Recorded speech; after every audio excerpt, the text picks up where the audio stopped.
दक्षिण पश्चिम दिल्ली के डाबड़ी पलम रोड स्थित एक निजी अस्पताल में रविवार रात आग लग गई। ऑनलाइन निवेश धोखाधड़ी रैकेट का भंडाफोड़ हुआ।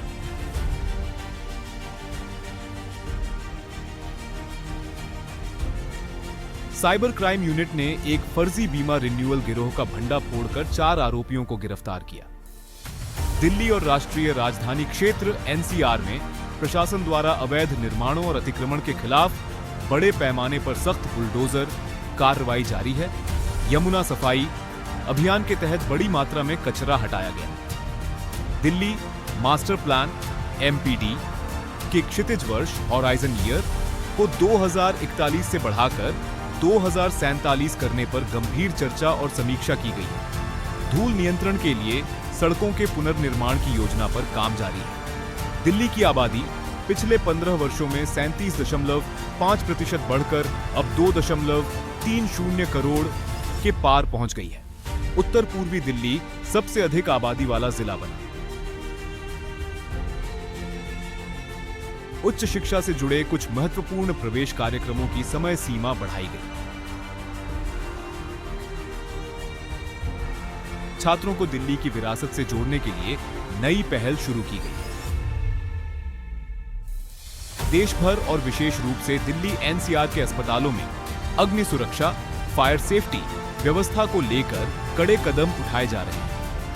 हवा में अत्यधिक उमस, ह्यूमिडिटी होने के कारण लोगों की बेचैनी और हीट इंडेक्स का स्तर अभी भी ऊंचा बना हुआ है। बम की झूठी सूचना के कारण कुछ उड़ानों पर असर पड़ा। दिल्ली मोटर दुर्घटना दावा न्यायाधिकरण एमएसीटी और सुप्रीम कोर्ट ने हाल ही में सड़क हादसों के पीड़ितों और उनके परिवारों को बड़ा वित्तीय मुआवजा मंजूर किया है। दिल्ली सरकार की आगामी इलेक्ट्रिक वाहन नीति 2.0 पर गहन चर्चा के बाद नीति को अंतिम रूप दिया जा रहा है। अवैध रूप से पेड़ काटने वालों पर लगाम लगाने के लिए दिल्ली सरकार ने एक व्यापक स्टैंडर्ड ऑपरेटिंग प्रोसीजर एसओपी लागू किया है। राजधानी में सांस्कृतिक और साहित्यिक गतिविधियां चर्चा में रहीं। दिल्ली के मालवीय नगर अग्निकांड जैसी हालिया दुखद घटनाओं ने राजधानी के सार्वजनिक और व्यावसायिक सुरक्षा तंत्र की गंभीर विफलता को उजागर कर दिया है। इस बार जलभराव, वाटर लॉगिंग पर अंकुश लगाने के लिए प्रशासन द्वारा अपनाए जा रहे तकनीकी और प्रशासनिक कदम उठाए जा रहे हैं। उपराज्यपाल तरनजीत सिंह संधू के कड़े निर्देशों के बाद पुलिस कमिश्नर ने जिला और ट्रैफिक पुलिस दोनों को सड़कों पर पेट्रोलिंग बढ़ाने और अपराधियों पर सीधी कानूनी कार्रवाई करने के आदेश दिए हैं। दिल्ली सरकार 22 अलग अलग विभाग मिलकर 4,754 हेक्टेयर वन भूमि पर 70 लाख से अधिक स्थानीय नेटिव पौधों का रोपण करेंगे। दिल्ली सरकार के संयुक्त प्रयासों के तहत युवा और पर्यावरण प्रेमी स्वेच्छा से आगे आए हैं।